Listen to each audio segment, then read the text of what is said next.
साथियों नमस्कार, हमारे चैनल में आपका स्वागत है। मैं हूं रामचंद्र मौर्य। राष्ट्रीय स्वयंसेवक संघ का चाल चरित्र चेहरा तो बहुत पहले सामने आ चुका है, लेकिन आज उसके चरित्र पर हम फोकस करेंगे। आरएसएस का चरित्र यह है कि इसकी तमाम शाखाओं में, तमाम कैंपों में जिस तरह से यौन शोषण और बलात्कार की घटनाएं आए दिनों सामने आती हैं, और जो ताजा मामला केरल का है, आनंदू अजी ने जो रहस्योद्घाटन किया है, उसके आधार पर कहा जा सकता है कि आरएसएस के दामन साफ नहीं है। आरएसएस अपने को दुनिया का नंबर 1 संगठन कहता है।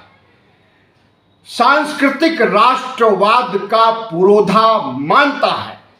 भारत में सामाजिक समरसता लाने की क्रांति की बात करता है, लेकिन जो उसका असली स्वरूप है, मुसलमानों के खिलाफ दंगे भड़काना, कत्लेआम करना, मॉब लिंचिंग करना और हिंदू समाज के बच्चों, किशोरों, युवाओं को शाखा में, कैंपों में रखना और उनके साथ यौन शोषण होना, एक नहीं कई खुलासे होते रहते हैं आए दिन।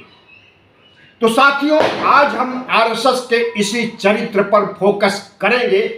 आपसे अनुरोध है कि पहली बार चैनल को देख रहे हैं तो इसे सब्सक्राइब कर लीजिए। वीडियो अच्छा लगे तो लाइक कीजिए, शेयर कीजिए और कमेंट कीजिए।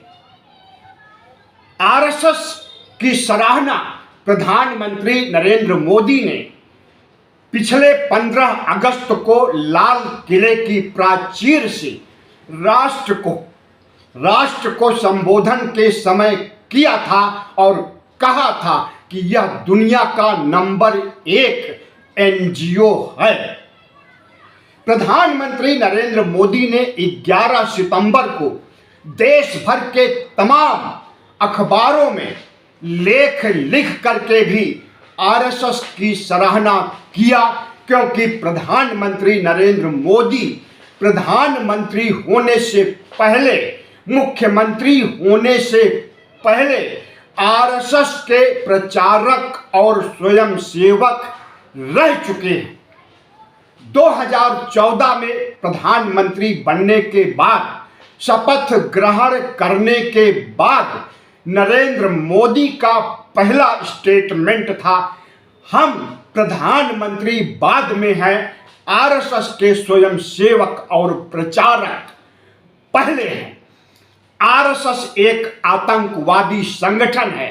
कांग्रेस ने और इस देश के बुद्धिजीवियों ने, कम्युनिस्टों ने बहुत पहले आरएसएस को आतंकी के रूप में चिन्हित किया था, लेकिन अब मानना पड़ेगा कि न सिर्फ आतंकी संगठन है, बल्कि यह कोठे पर व्यभिचार कराने वाला, यौन शोषण कराने वाला, अपने कैंप और शाखाओं को कोठा बनाने वाला ऐसा संगठन है, जिसमें एक नहीं अनेकों ऐसे उदाहरण हैं कि कैंपों में, शाखाओं में आए दिन बलात्कार होता है। कभी लड़कों के साथ, नाबालिग लड़कियों के साथ, तो कभी महिलाओं के साथ, यहाँ तक कि सामूहिक बलात्कार की घटनाएं भी शाखाओं में और कैंपों में सुनने में आई है। लेकिन आरएसएस सबको रफा दफा कर देता है, क्योंकि उसकी सरकार केंद्र में चल रही है, इसलिए सबूतों को नष्ट कर देता है, एफआईआर तक दर्ज नहीं होने देता है, पोक्सो कानून के तहत तो आज तक एक भी केस नहीं दर्ज हुआ और किसी को दंडित नहीं किया जा सका है।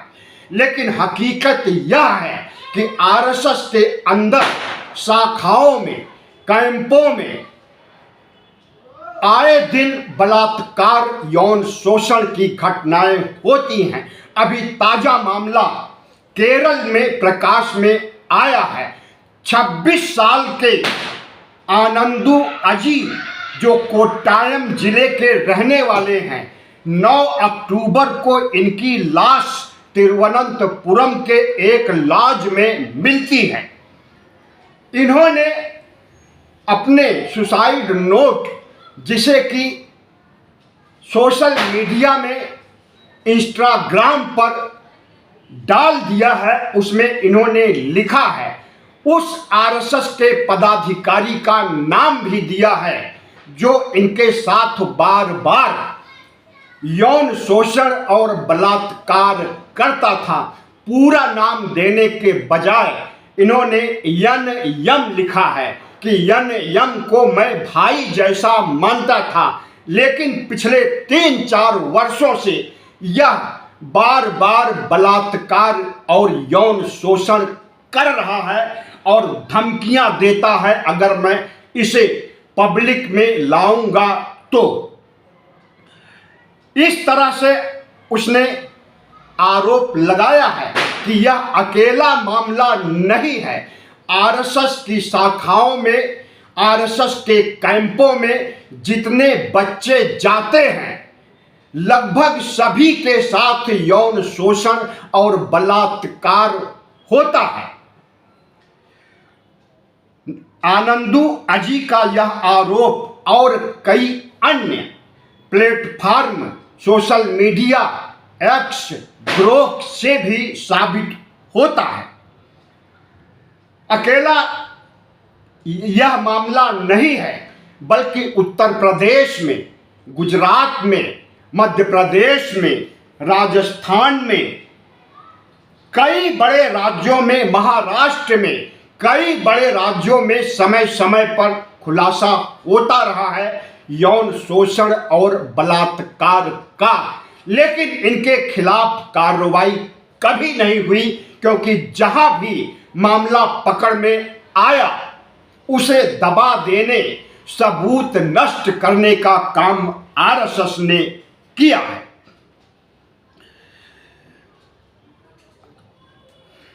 आरएसएस का कहना है कि संघ को बदनाम करने के लिए यह कांग्रेस और वामपंथियों की साजिश है। हकीकत में कुछ भी नहीं है।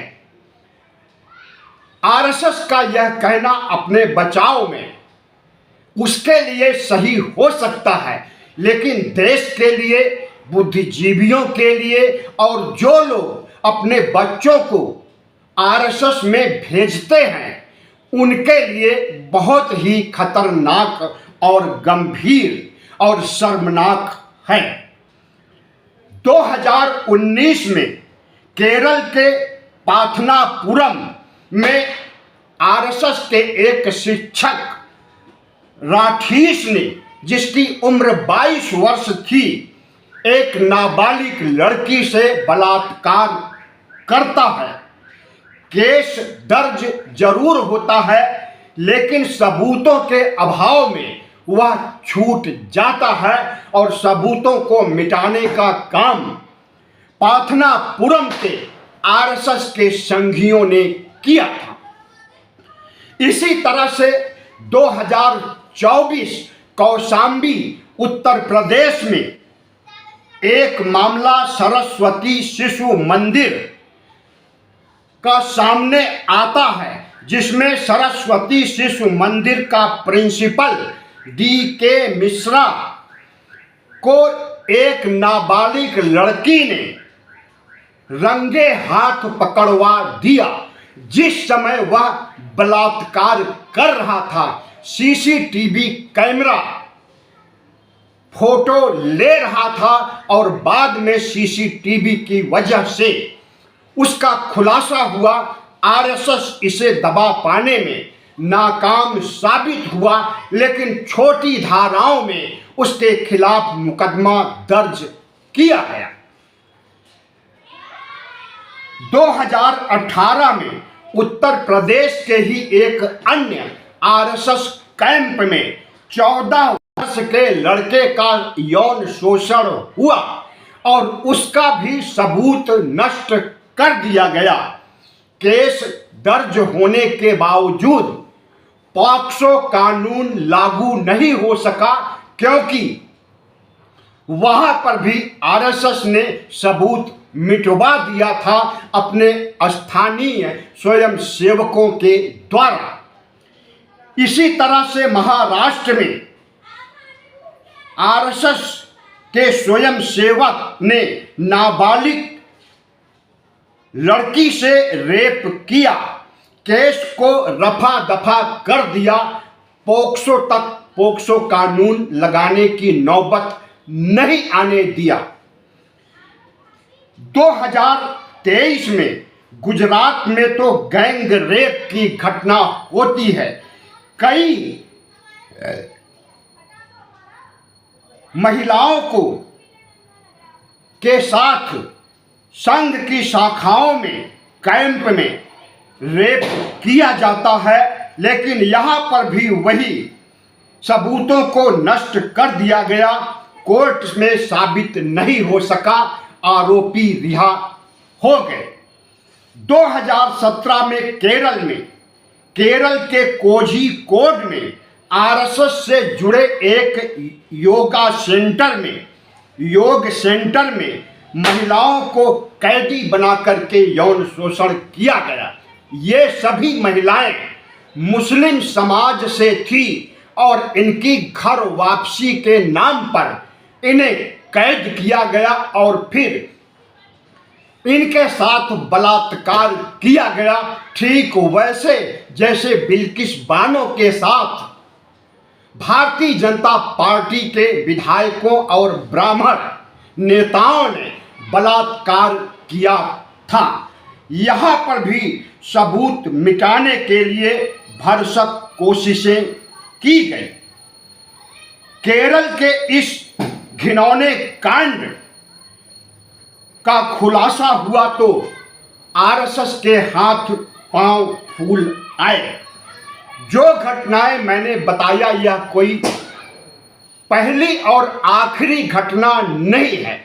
बहुत सी घटनाओं को प्रकाश में आने से ही रोक दिया जाता है और आरोपी बच जाता है, और जिस पीड़ित को इतना धमकाया और प्रताड़ित किया जाता है कि वह समाज में या पब्लिक डोमेन में अपनी बात को नहीं ला पाता है।